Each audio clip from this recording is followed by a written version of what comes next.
Your kids aren't allowed at our beach house, Sister smirked while her twins wrecked my Malibu cottage. Can you believe your own family would tell your kids they don't belong in your house? That they'd celebrate real family, while pushing your own children aside, making them feel invisible in a place you bought, you paid for? Well, let me tell you, that exact moment changed everything for me. And what I did next, it sent shockwaves through my entire family. It was my house, my $940,000 investment. But to my sister Jenna, it was our beach house. Your kids can't stay at our beach house, she said so casually, like she was pointing out the weather. Not angry, not joking, just a cold, hard fact. Her twins, behind her in the living room of my Malibu cottage, were running around with sandy feet, dripping orange soda on the hardwood floors I'd paid extra to have refinished. One of them actually jumped onto the arm of the white sofa with a slice of pizza in his hand. Grease hit the cushion in a perfect thumb-shaped smear. My son Eli, he's 10, stood near the sliding doors. He was still holding this little cardboard box he'd decorated for the guest room.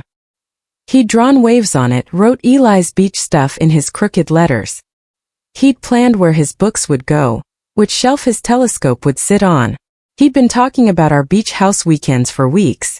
Now he just stared at my sister like he'd misheard her. My jaw clenched so tight I thought it would crack. "Excuse me?" I asked, my voice dangerously low. She laughed, tossed her hair back, and looked past me towards the kitchen where my mom and dad were hovering around the island like judges on some low-budget cooking show. "Darl, don't be weird," she said. "We already talked about this. You said we could use the place for the summer. It doesn't make sense for your kids to stay too. It'll be crowded. Besides, they live with you. They see you all the time. This is kind of our thing." Her twins chose that exact moment to knock over Eli's little cardboard box.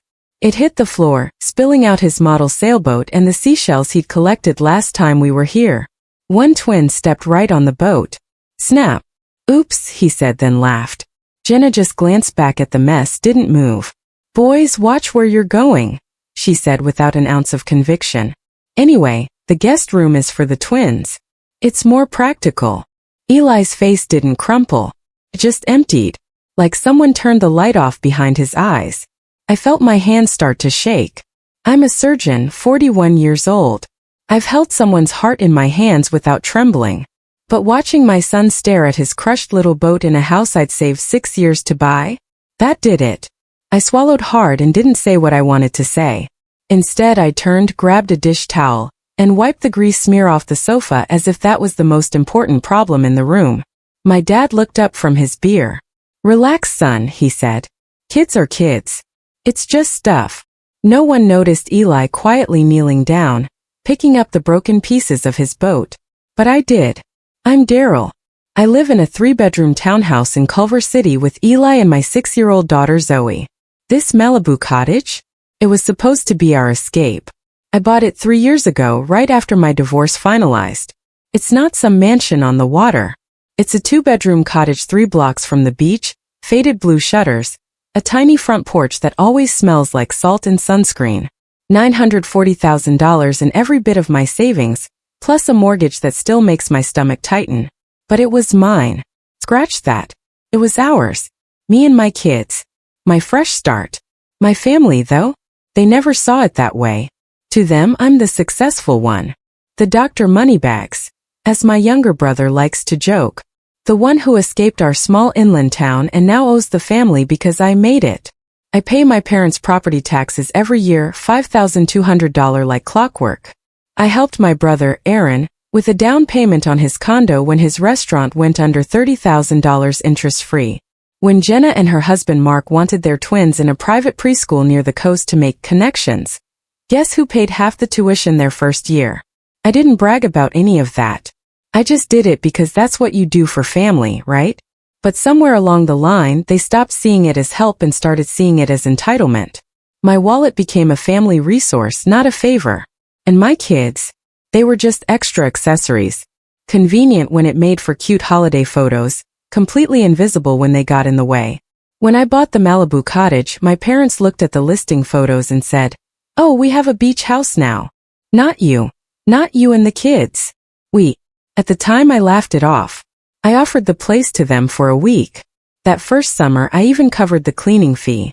Then I let Jenna and Mark use it for their anniversary weekend.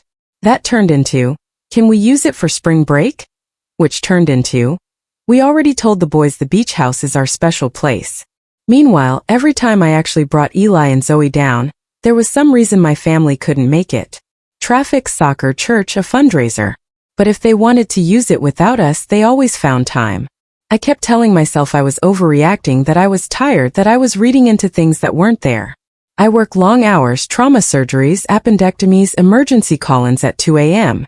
It was easier to just say yes when my mom called asking, "Can Jenna use the cottage next month? It's only a few days, sweetheart. You're always working anyway." So I said yes again and again. Until the day my son's name got erased from a house I paid for. The whole "your kids can't stay at our beach house" conversation wasn't random. It was the climax of a pattern. 2 weeks before that, Jenna called me at the hospital during my lunch break. "Hey Durr," she said, using the nickname I only tolerate because I'm usually too exhausted to correct her. "So we were thinking, what if the boys basically stayed at the cottage this summer?" "The whole summer?" I asked. "Well, like most of it," she said. "You know how hard it is finding camps, and you're always busy. Just makes sense. We're already setting it up. We got the matching surfboards. Mark ordered some new outdoor furniture. It's going to be so cute. Like it was their little beach house. Our beach house." Something in my chest shifted at that word, our. "What about Eli and Zoe?" I asked. There was a pause. "Well, obviously they can visit when you bring them," she said. "But you know how your schedule is. It's hard for you to commit. We're just trying to make the most of it. No point in the place sitting empty when family could be using it." Family. Funny how that word always came up right before a request for something expensive. I told her I'd think about it. What I didn't tell her was that Eli had been keeping a little notebook in his room. On the first page in big block letters, "Summer at the beach house." He'd written a list. 1. Learn to surf. 2. Sleep on the porch. 3. See the stars with Dad. When we drove down that Saturday, it was supposed to be the first weekend of that list. Instead, I walked in on my sister announcing that my kids were basically banned from staying there overnight because it was too crowded for her twins. I should have shut it down right then, but I watched Eli's shoulders slump. Zoe, clutching her stuffed dolphin, looked up at me like she was trying to figure out if she'd done something wrong just by existing. My parents were at the kitchen island clinking glasses with Mark, talking about how the boys were going to make the best memories at our Malibu place. I swallowed the words burning my throat and told myself I'd talk to Jenna later, privately, calmly. Then came the toast. We were on the deck, the sun starting to drop, turning the water orange. Everyone had a drink. My mom insisted we take a family photo at the beach house, which meant everyone except Eli and Zoe, who were sent to go play in the sand, so the adults could do a quick toast without kids screaming. They listened, of course. They always listened. I watched Eli take Zoe's hand and lead her down the stairs to the little strip of sand by the fence. He looked back once just to check if I was coming. I gave him a small nod. My chest felt tight, constricting. My dad raised his beer. "To real family," he said. "And to our beach house. May the twins grow up here, and may it stay in the family for generations." Everyone laughed and clinked glasses. Jenna added, "And to brothers who finally do something useful with their money." They all laughed harder at that. I stared at them over the rim of my glass. My $940,000 mortgage, my down payment, my name, and only my name on the deed. My weekends of driving down alone to meet with contractors, painters, inspectors. The nights I spent on a crappy air mattress while renovations were happening, so I could save money by not renting a hotel. Useful. I let the toast finish. I even forced a smile for the photo when my mom insisted we all squeeze in on the deck. Mark's arm slung over my shoulders like we were partners in some shared investment instead of me being the idiot bankrolling their fantasy. Then I checked my watch. "Everyone out," I said. They all laughed like I was making a joke. My sister rolled her eyes. "The food's not even ready," she said. "Relax, Dr. Drama." "Everyone out," I repeated louder this time. "Showing starts in 20 minutes. Everything froze. My dad frowned. "Showing?" he asked slowly. "What's showing?" I set my glass down on the railing. "Yeah," I said. "I'm selling." You all have 14 days to clear your stuff out. Mark went pale so fast it was almost impressive. You're what? I ignored him. I walked to the stairs and called Eli and Zoe up from the sand. Grab your things, guys, I said. We're heading home tonight. My mom's face pinched like she just tasted something sour.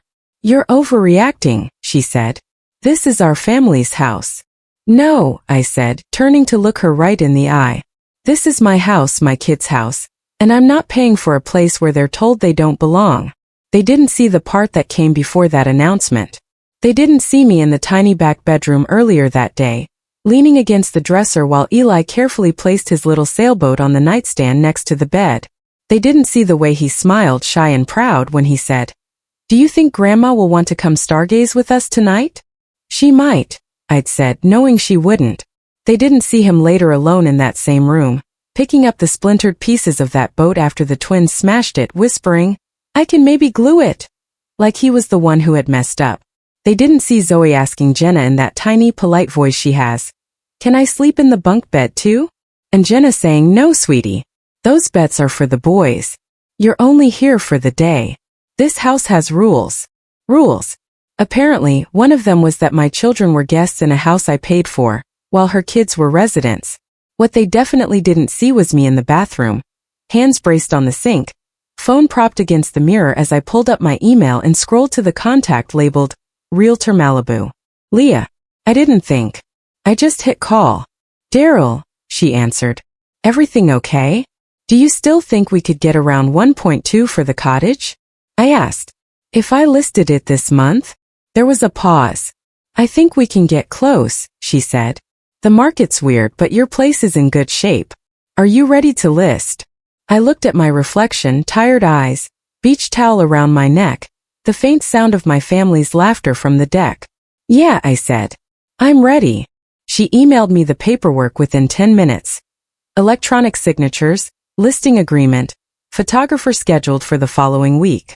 But when my sister dropped that "your kids can't stay at our beach house" line, and my dad toasted to real family without them, something in me snapped into focus.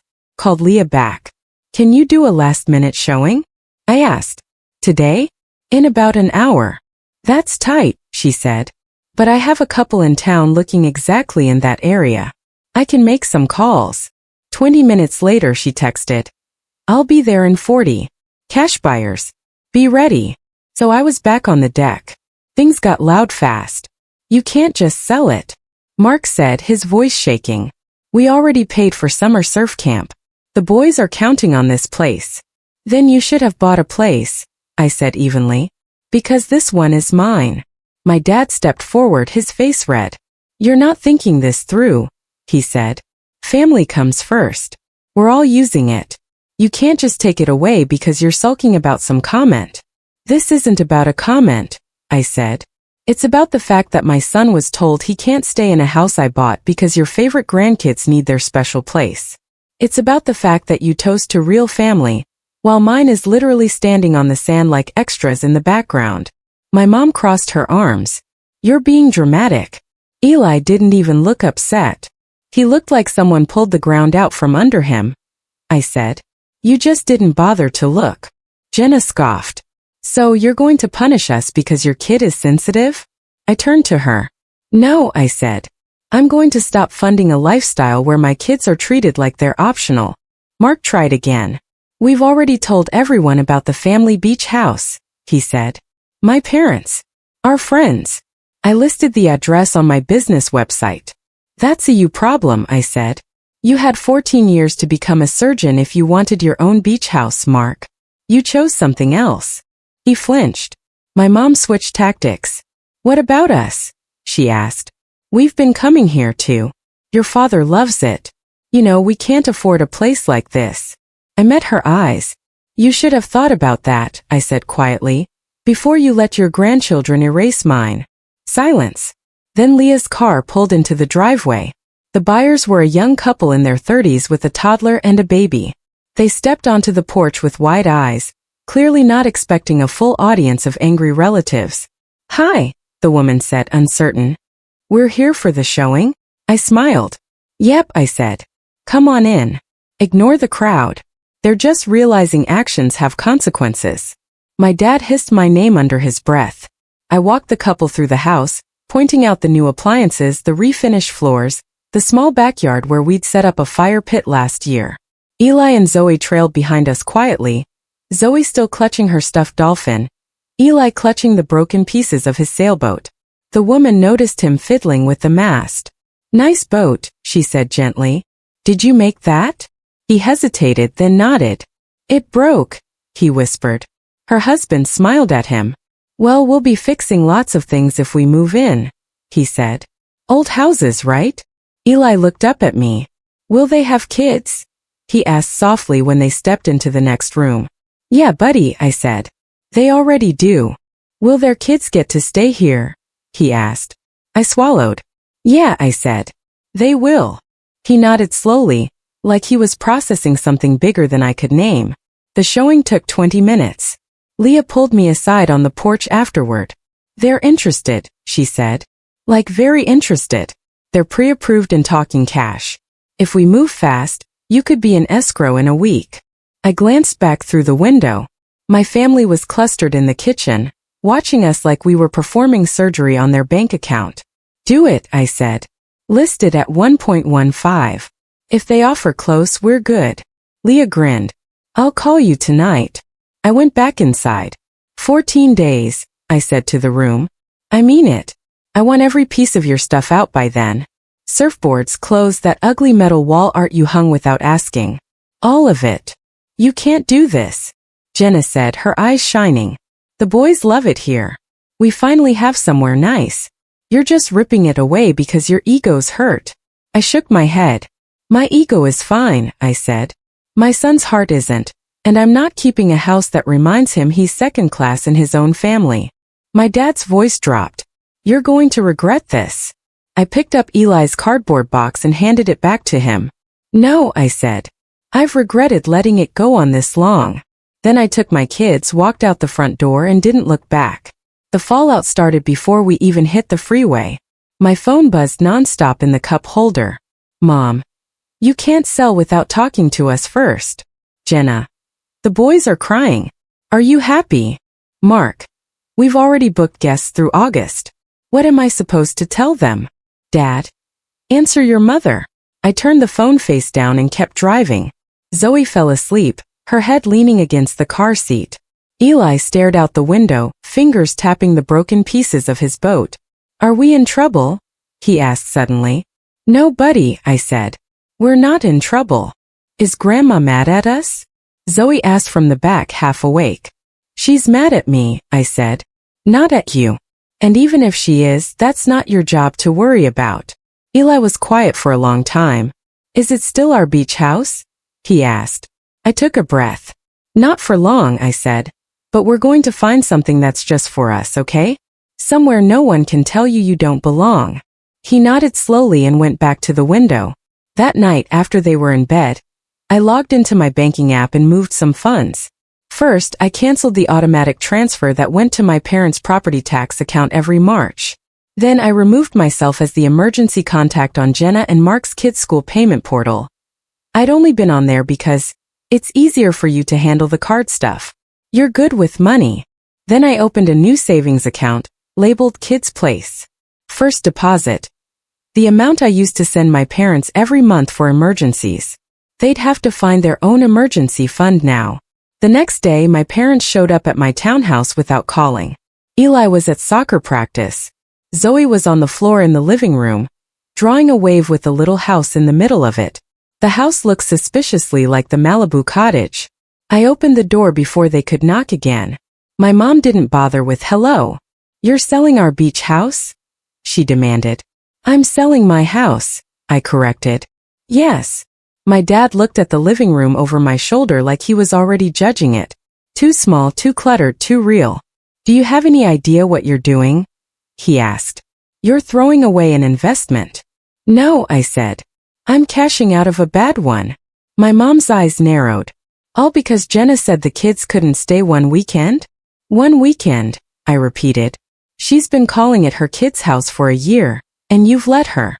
You've all stood there and watched my kids get treated like afterthoughts in a place I pay for." My dad sighed like I was being unreasonable. Kids forget this stuff, he said. They're resilient. I thought of Eli's notebook, of the way he looked at that cardboard box. No, I said quietly. You forget? He won't. My mom tried another angle. What about the money we've already put into it? She asked. We bought that patio set. We help with groceries when we're there. We've contributed. The patio set was $300 on clearance, I said. I've paid almost $200,000 in mortgage payments on that place since I bought it. We're not doing this math. She flinched. You're punishing us, she said. I'm protecting my kids, I replied. If that feels like punishment, maybe sit with that. My dad's voice hardened. After everything we've done for you, he said. We helped you with med school. We watched Eli when you were on call. And I'm grateful, I said. Which is why I've been paying your taxes for years. Which is why I helped Aaron with his condo.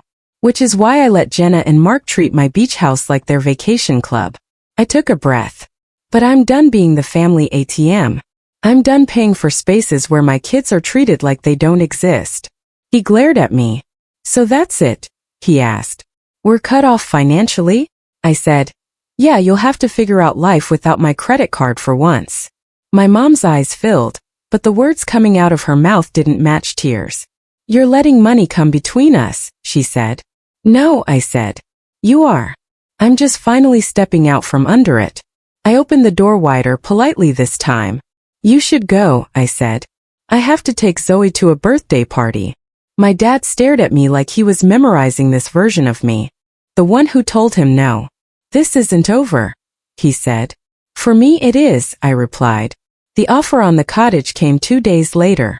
Leah called while I was in the hospital cafeteria eating bad soup between surgeries. They came in at 1.1, she said. All cash 30-day close. They'll do a 2-week rent back if you need more time. I didn't hesitate. Accept it, I said. When I hung up, I sat there with my plastic spoon halfway to my mouth and let out a breath I didn't know I'd been holding for 3 years. 30 days later, the Malibu cottage no longer belonged to my family. It belonged to a couple who sent me a thank you note with a photo of their kids building a sandcastle in the backyard. You'd think that would be the end of it. It wasn't. The messages got uglier as reality sank in. Jenna. The boys are devastated. They asked when we're going back to our house. I hope you know you broke their hearts. Mom. We raised you better than this. Money isn't everything. Dad. You'll regret cutting your parents off when we're gone. Mark. We lost business because we advertised the cottage as a retreat location. You cost us actual income. Don't act like the victim. I kept my responses short when I responded at all. To Jenna. I'm not responsible for promises you made with my property. To Mom. Money isn't everything, but it reveals what people really value. To Dad. Nothing. I stopped picking up calls. I blocked Mark after he left a voicemail calling me cold and brainwashed and whipped by your soft kids. The only message that landed where it was supposed to came from Aaron, my brother. I get it, he wrote. I should have said something sooner. I saw how they treated Eli. I just didn't want to be next. We grabbed coffee a week later. He apologized in person, said he'd been thinking about his own kids and how he'd lose it if anyone treated them the way our parents treated mine. He asked if the offer still stood for the occasional loan if they truly got desperate. No, I said, then softened. But I can help you make a budget or look at other options. I'll give you my time, not my bank account. He nodded. Fair. It was the first real adult conversation I'd had with a family member in months. We didn't get another beach house. Not yet. Instead, I took some of the sale money and did something small and simple. I rented a 2-bedroom place right on the sand in Ventura for a week. Just me, Eli, and Zoe. No grandparents, no aunts, no cousins. When we walked in, Eli stood in the middle of the living room and turned in a slow circle, like he was checking for ghosts of other people's expectations. Whose house is this? Zoe asked. It's ours for the week, I said. No one else's. Do we have rules? Eli asked carefully. Yeah, I said. We respect the space. We clean up after ourselves. No jumping on the furniture, and no one gets told they don't belong ever. He blinked a few times then smiled. Really? He asked. Can I make a box for my stuff? He asked. Absolutely, I said. We'll get supplies after dinner. That night we walked along the shoreline in hoodies, the air cool and damp. Eli picked up a shell and handed it to Zoe. She held it up to her ear and giggled. Does it sound like our house? She asked. Eli shook his head. No, he said. It sounds better. When we got back, Eli spread out construction paper on the little dining table and started decorating a new box. He drew waves on the sides again. On the lid he wrote, Our place. Me Zoe Dad. No grandparents, no cousins, no one else. I didn't correct him. I just watched. 2 months later, I hosted a small barbecue at my townhouse. Just Aaron, his wife, their kids, and one of Jenna's twins. The kids fought with water balloons while 2 lawn chairs sat empty under the tree. My parents' seats. Aaron said they call it, the beach house you stole. I just laughed. Later Eli asked if we'd ever go back. No, I told him. Wherever we are together is ours. For the first time that finally felt right.